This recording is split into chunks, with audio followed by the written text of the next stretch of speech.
Hello everyone, আমি শুভ্র চলে এসেছি তোমাদের সাথে ফের অঙ্ক নিয়ে। কোষে দেখি 1.1 এর আজকে 6 নম্বরের অঙ্কগুলো শুরু করব। দেখো এখানে লেখাই আছে 1 2 3 4, 6 দাগের 1 2 3 4, এই 4টে অঙ্ক আজকে আমরা শিখবো। চলো তাহলে চলে যাই নেক্সট স্লাইডে সময় নষ্ট না করে। কি বলছে এখানে? বলছে একটি আয়তকার ক্ষেত্রের কর্ণের দৈর্ঘ্য 15 মিটার। আচ্ছা, কর্ণ কর্ণ মানে বোঝো? দেখো আমি একটা ছোট্ট করে এঁকে দিই।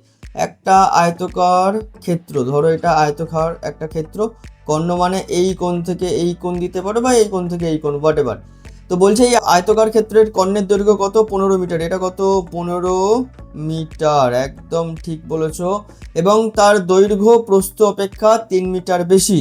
আচ্ছা চলো, প্রস্থকে যদি আমি এক্স ধরে নিই তাহলে দৈর্ঘ্য কি হবে? X plus 3। বোঝাতে পারছি? এটা তাহলে কি হবে? মিটার। ওকে, এটাও কি হবে? X metre. তাহলে অঙ্কটা কিভাবে করব চলো দেখে নিই। প্রথমে এখানে কি লিখবো? মনে করি কি তাহলে?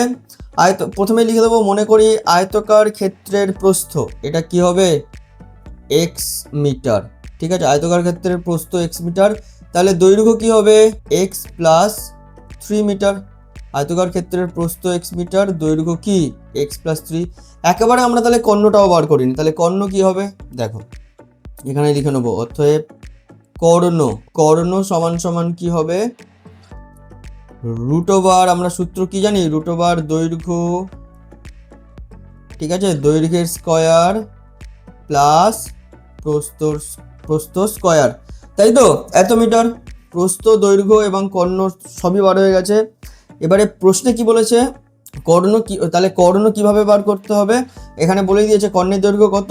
15 মিটার। প্রশ্নে বলেই দিয়েছে, তাহলে প্রশ্নানুসারে বা শর্তানুসারে যাই বলো, শর্তানুসারে তাহলে কি হবে? রুট ওভার এক্স প্লাস 3 এটার whole square plus x square equal to কত? 15। তাহলে বা দাও এক্স প্লাস 3 এর whole square plus x square equal to 15 square.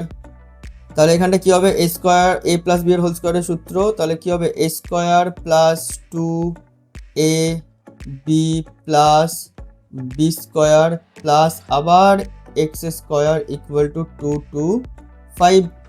বোঝা গেল? তাহলে এবারে দেখো এখানে কি হবে? 2x square plus 6x plus 9, এটা এবারে চলে এলে মাইনাস 2 2 5 ইকুয়াল টু কি? 0।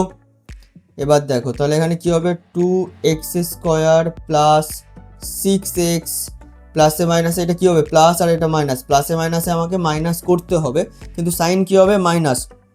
225 থেকে 9 বাদ গেলে কত হয়? 216 ইকুয়াল টু 0।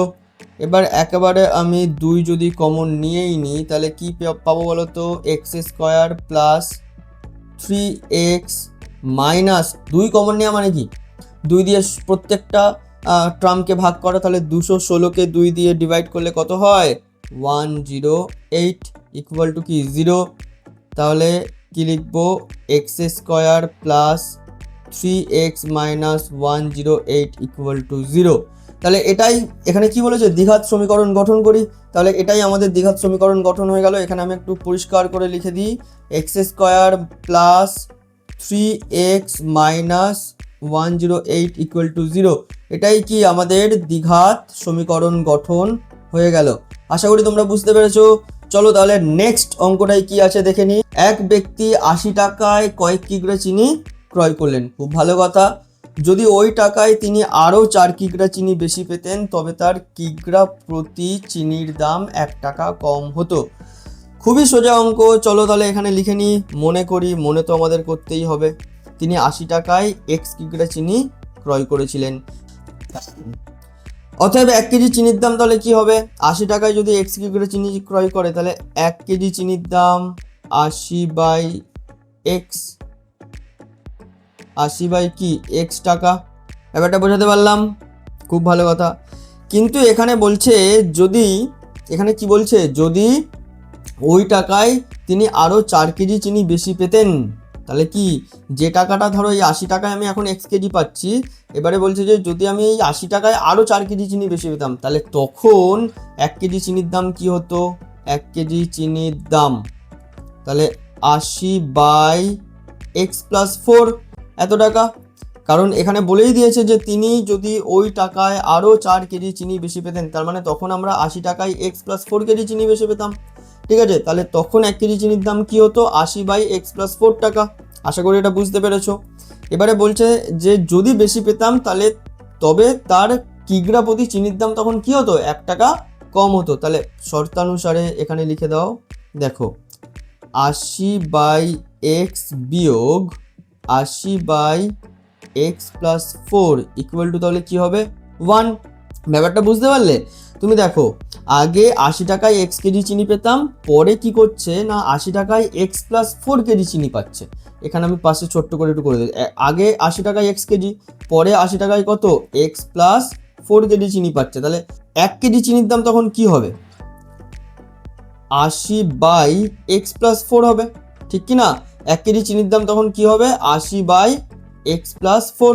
এটা হচ্ছে পরে যখন 4 কেজি বেশি পাচ্ছে তখন। এবারে বলছে যে যদি এরকম 4 কেজি বেশি পেতাম তাহলে কি না প্রতি কিগ্রা চিনির দাম 1 টাকা কম হতো। তাহলে আগে যেটা পেতাম, ঠিক আছে, তার থেকে এখন যেটা পাচ্ছি এদের বিয়োগফল তাহলে কি হবে? 1 হবে। তাহলে এবারে এটা যদি আমি সলভ করি তাহলে কি হবে দেখো, এটার লসাগু কত হবে বলো তো? x ইন্টু x+4, তাহলে এটা কি হবে? 80x, ঠিক আছে, প্লাস কত? 320। 80-র সঙ্গে 4 গুণ করলে কত হয়? 320 হয়। আচ্ছা, এটা তাহলে কি হবে? 80x ইকুয়াল টু কি হচ্ছে? 1। ব্যাপারটা বোঝাতে পারছি? পাশে চলে এসো, বা দাও, দেখো এখানে দেখো -80x plus 80x cancel out হয়ে গেল। তাহলে ওপরে কি থাকলো?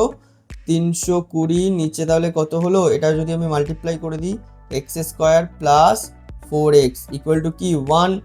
তাহলে এখানটায় কি হবে? x² plus 4x equal to কি হচ্ছে? 320। ব্যাপারটা বোঝাতে পারলাম? চলো এবারে দেখো, তাহলে x² প্লাস 4x 320 এপারে চলে এলে কি হবে? -320 ইকুয়াল টু তাহলে কি? 0। বোঝাতে পারলাম? তাহলে এটাই তো একটা দ্বিঘাত সমীকরণ। বোঝা গেল? এটা কি? এটাই হচ্ছে একটা দ্বিঘাত সমীকরণ। আমাদের তো শুধু বলেছে দ্বিঘাত সমীকরণ গঠন করি, তো গঠন হয়ে গেল। আশা করি তোমরা বুঝতে পেরেছো। নেক্সট কোশ্চেনে চলো চলে যাই সময় নষ্ট না করে। চলো দেখি নেক্সট কোশ্চেনে কি আছে। ওয়াও, এখানে কি বলছে? দুটি স্টেশনের মধ্যে দূরত্ব 300 কিমি। আরে ভাই, এখানে একটা স্টেশন এঁকে দাও না। ধরো এটা একটা স্টেশন এ, এটা একটা স্টেশন বি।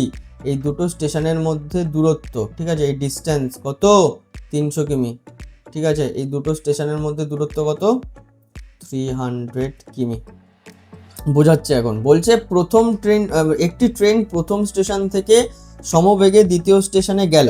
তাহলে এটা যদি প্রথম স্টেশন ধরি, তাহলে এখান থেকে সমবেগে দ্বিতীয় স্টেশনে গেল এবং ট্রেনটির গতিবেগ ঘন্টায় 5 কিমি বেশি হলে, আচ্ছা, ট্রেনটির গতিবেগ যদি ঘন্টায় 5 কিমি বেশি হতো তাহলে ট্রেনটির দ্বিতীয় স্টেশনে যেতে 2 ঘন্টা কম সময় লাগতো। একদম ইন্ট্রোডাকশন ক্লাসে বলেছিলাম গতিবেগ তারপরে সময়, এর উপরে ভিত্তি করে আমরা দ্বিঘাত সমীকরণ কাজে লাগাতে পারি। তো এখানে দেখলে প্রমাণও পেয়ে গেলে তুমি যে কিভাবে আমরা গতিবেগ এবং সময়ের ক্ষেত্রে দ্বিঘাত সমীকরণ কাজে লাগাবো।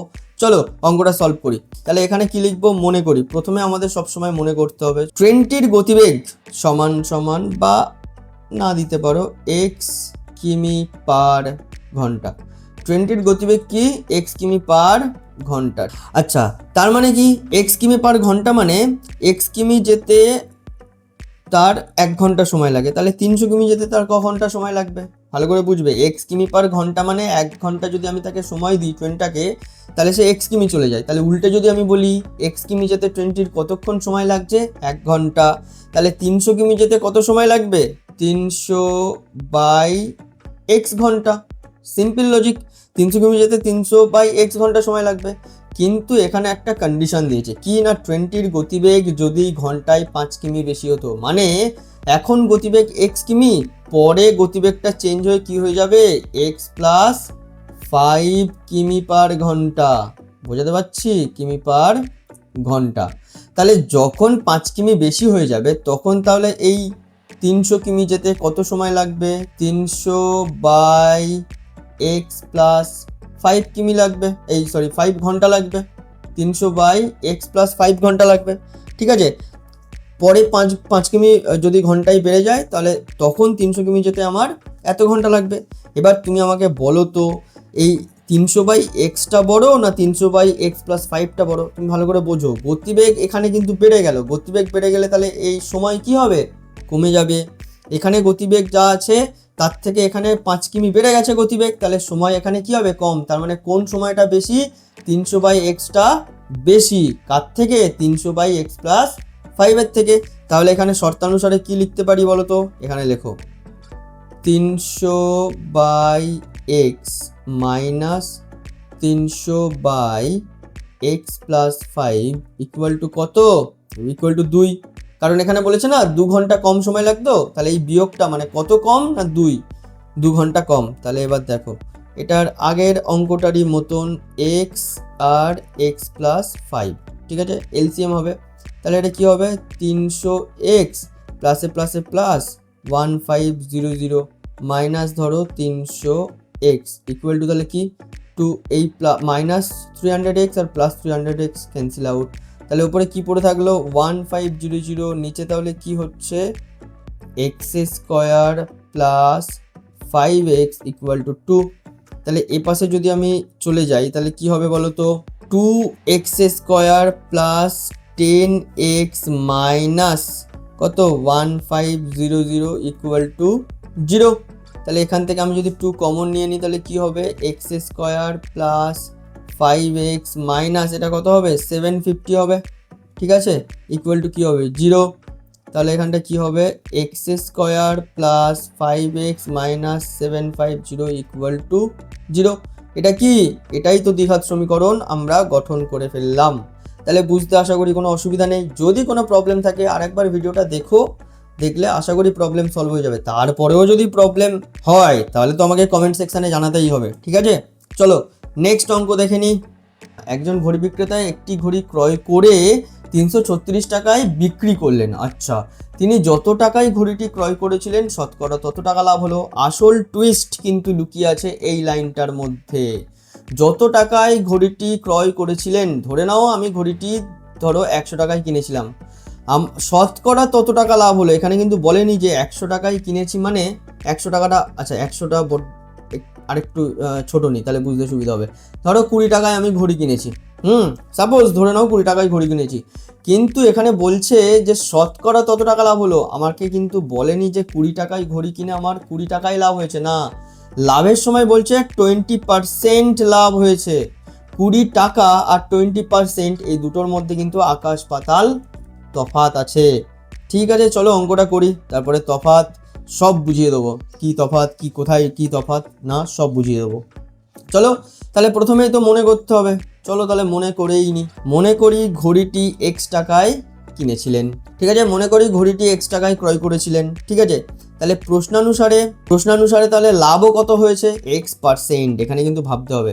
তাহলে এখানে কি প্রশ্নানুসারে x%, লাভ হয়েছে কত? x%, ঠিক কি না?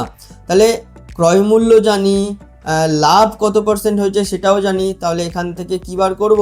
বিক্রয় মূল্য। দেখো ক্রয় মূল্য সঙ্গে আমি যদি লাভ যোগ করে দিই তাহলেই কি হবে? বিক্রয় মূল্য হয়ে যাবে। তাহলে এটা কি হবে? x plus x²/100। এটা তাহলে কি হলো? বিক্রয় মূল্য।